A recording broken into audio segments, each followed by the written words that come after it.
spent an awful lot of time in my last couple of years of high school of pursuing scholarships. I ended up taking the test for the Naval ROTC scholarships and was accepted into that. Went from there to Auburn. Auburn then, just as it is now, is a very comfortable campus. It's very friendly. It's a humbling experience, I guess I would call it. I just can't speak highly enough of setting a standard for how I want to live my life. When I graduated and got immediately posted to flight training in Pensacola, and so went through there and got my Navy wings. I flew in the Navy for several years. Got a job with Humble for the part of the summer that I was not on my Navy duty, and I stayed with them. Then they became Exxon and carried them through with Exxon until I retired from them.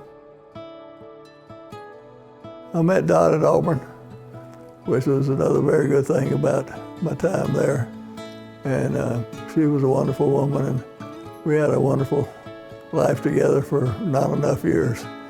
The thing I remember most about growing up was that we moved every year, and 20 times before I was 20. And I think in many ways it made me stronger. In spring of my sophomore year, Dad was asked to move to New York to be assistant to the president of Exxon. And he turned it down so that I could, here I am 50 years later, tearing up because it was really important to me. And I was just starting to be in leadership roles, and it really impacted me. And the fact that he would do that for his family was really important. Well, I think just everything I did was primarily not been done before, so I was breaking a lot of new ground and things to do and with Exxon, and whether it's a pipeline or other activities with it. So I had to develop the skill sets that I had to deal with these different physical problems. I like working problems, and I like to work problems working with people.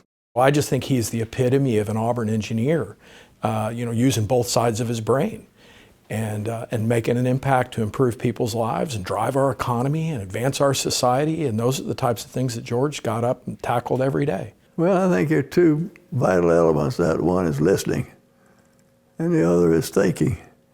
And you don't just reach the first conclusion. Sometimes you have to think through things or discuss it with other people and to come to a good answer to it. George had an uncanny ability in meetings, maybe it was the Engineering Alumni Council or other sessions where we were together, where I had opportunity to talk to him or to watch him engage with other people. And he would sit, sometimes quietly, and carefully listening, taking in all the information, and when he would speak, it would be absolutely on point, and he would give you something inspiring to focus on based on what he took in from the situation. And it always had to do with how do we make Auburn even better? How do we continue to provide opportunities for young people at Auburn? I loved his input, and I loved that anticipation of waiting for him to weigh in after he took in information on what other people were saying. It is a real gift he has. My dad always made me believe I could do anything I wanted.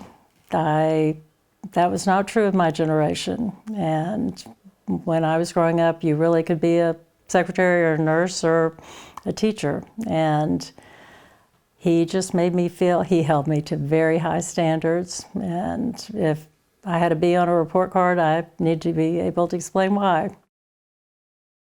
But I grew up thinking I could do whatever I wanted to do, and I had a good career in HR for oil companies and started publishing a magazine in Houston and raised 6 kids. He saw something in me and encouraged me, and that motivated me. And I was proud to hold the Uthlaut professorship and chair even while serving as dean. He contributed to a variety of different projects, and every time he would make a contribution, I always look forward to, he would send a letter, and it would come with a very defined font on a dot matrix printer that would come in an envelope, and I just so relished every time one of those letters came, not because of the gift, because it was communication from George. Dad held my brother and me to very high standards, but I know that the standards he had for himself were even higher, and he has impressed so many people throughout his career and his leadership roles. He doesn't let the grass grow under his feet.